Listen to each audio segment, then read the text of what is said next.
Hi there, it's Teacher Jocelyn. I have one book for you today, but it's a long book. And it's one you've probably heard before, The Lorax by Dr. Seuss. So it was Earth Day just yesterday. And this book was been on my pile for a long time, but I didn't start reading it because sometimes I have a hard time finishing this book because I get a little sad. But I read it anyway, but then but I'm going to try and make it through this time. Okay. And here's the start of the Lorax story. So, at the far end of town where the grickle grass grows, and the wind smells slow and sour when it blows, and no birds ever sing excepting old crows, is the street of the lifted Lorax. And deep in the grickle grass, some people say, if you look deep enough, you can still see today where the Lorax once stood, just as long as it could before somebody lifted the Lorax away. What was the Lorax? And why was it there? And why was it lifted and taken somewhere from the far end of town where the grickle grass grows? The old Onceler still lives here. Ask him, he knows. You won't see the Onceler. Don't knock at his door. He stays in his lurkum on top of his store. He lurks in his lurkum cold under the roof, where he makes his own clothes out of Miff-Mufford Moof.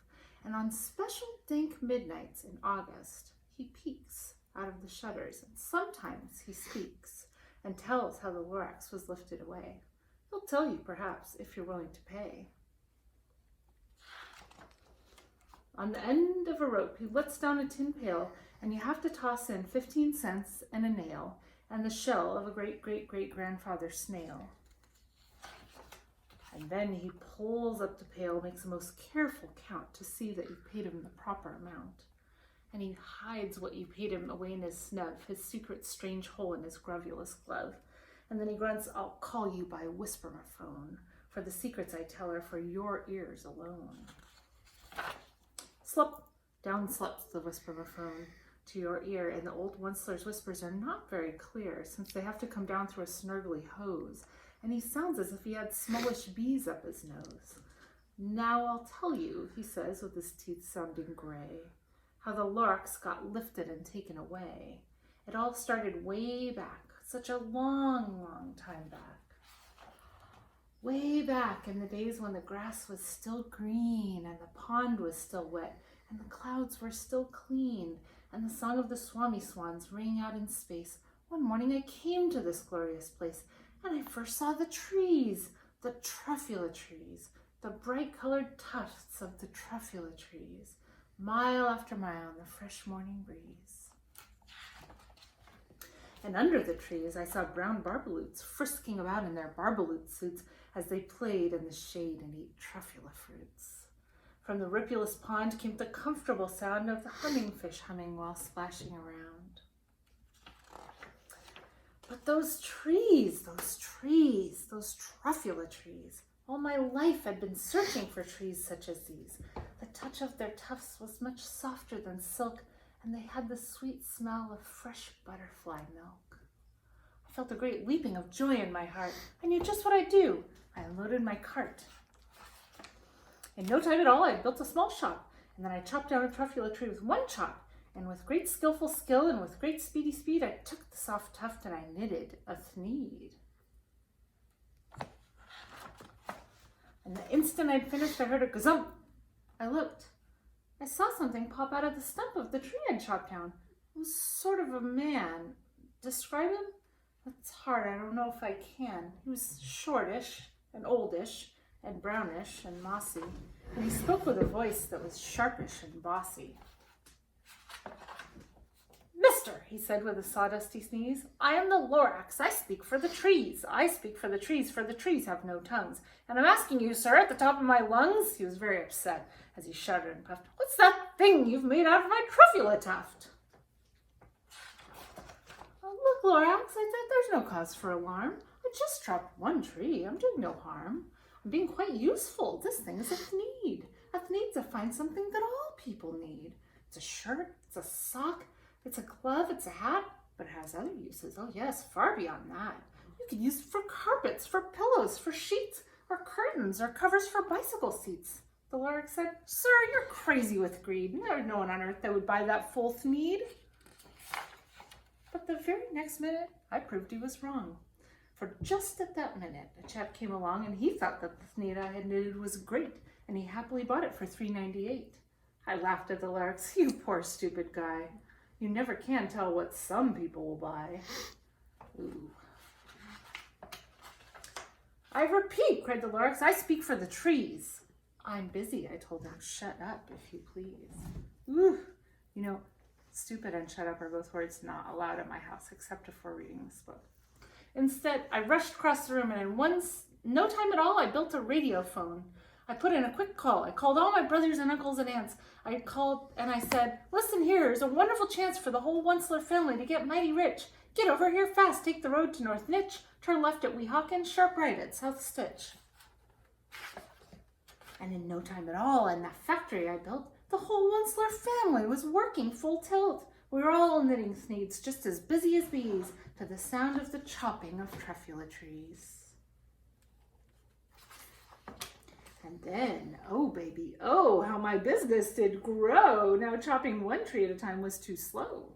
So I quickly invented my super axe hacker, which whacked off 4 truffula trees at one smacker. We were making thneeds 4 times as fast as before, and that Lorax, he didn't show up anymore. But the next week, he knocked on my new office door. He snapped, "I'm the Lorax who speaks for the trees, which you seem to be chopping as fast as you please, but I'm also in charge of the brown barbaloots who played in the shade in their barbaloot suits and happily lived eating truffula fruits. Now, thanks to your hacking my trees to the ground, there's not enough truffula fruit to go around. And my poor barbaloots are all getting the crummies because they have gas and no food in their tummies. They loved living here, but I can't let them stay. They'll have to find food, and I hope that they may.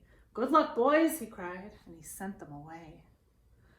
I, the Onceler, felt sad as I watched them all go. But business is business, and business must grow, regardless of crummies and tummies, you know.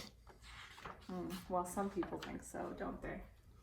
I meant no harm. I most truly did not. But I had to grow bigger, so bigger I got. I biggered my factory, I biggered my roads, I biggered my wagons, I biggered the loads of the thneeds I shipped out. I was shipping them forth to the south, to the east, to the west, to the north. I went right on biggering, selling more thneeds, and I biggered my money, which everyone needs. And then again he came back. I was fixing some pipes when that old nuisance Lorax came back with more grapes. "I'm the Lorax," he coughed and he whiffed. He sneezed and he snuffled. He snargled, he sniffed. "Onceler," he cried with a crufulous croak. "Onceler, you're making such smogulous smoke. My poor swami swans, they can't sing a note. No one can sing who has smog in his throat." Ooh. "And so," said the Lorax, "please pardon my cough. They cannot live here, so I'm sending them off. Where will they go? I don't hopefully know. They may have to fly for a month or a year to escape from the smog you've smogged up around here." "What's more," snapped the Lorax, his dander was up, "let's say a few words about gluppity-glup. Your machinery chugs on day and night without stop, making gluppity-glup, also sloppity-slop, and what do you do with this leftover goo? I'll show you, you dirty old Onceler man, you. You're glumping up the pond where the hummingfish hummed. No more can they hum, for their gills are all numbed. So I'm sending them off. Oh, their future is dreary. They'll walk on their fins and get woefully weary in search of some water that isn't so smeary." And then I got mad. I got terribly mad. I yelled at the Lorax, "Now listen here, Dad. All you do is yap, yap, and say bad, bad, bad, bad. Well, I have my rights, sir. And I'm telling you, I intend to go on doing just what I do. And for your information, you Lorax, I'm figuring on biggering and biggering and biggering and biggering, turning more truffula trees into thneeds which everyone needs." And at that very moment, we heard a loud whack from outside in the fields.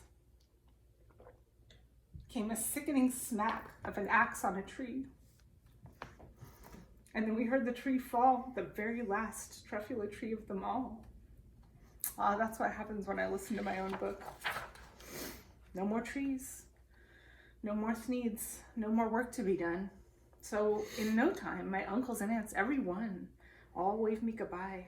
They jumped into my cars and drove away under the smoke-smuggered stars.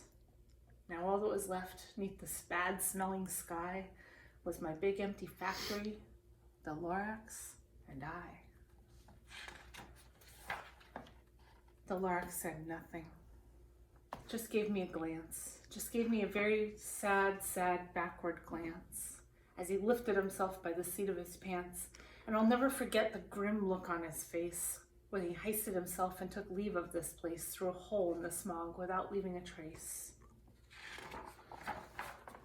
And all that the Lorax left here in this mess was a pile of rocks with one word, unless. Whatever that meant, I just couldn't guess. That was long, long ago, but each day since that day I've sat here and worried away. Through the years while my buildings have fallen apart, I've worried about it with all of my heart. But now, said the Onceler, now that you're here, the words of the Lorax seem perfectly clear. Unless someone like you cares a whole awful lot, nothing's going to get better. It's not. So, catch, calls the Onceler. He let something fall. It's a truffula seed. It's the last one of all. You're in charge of the last of the truffula seeds. And truffula trees are what everyone needs. Plant a new truffula. Treat it with care. Give it clean water and feed it fresh air. Grow a forest. Protect it from axes that hack. And the Lorax and all of his friends may come back.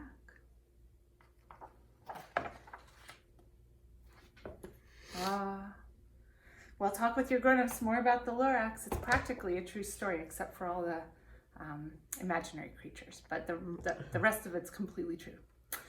Love you guys. See you later.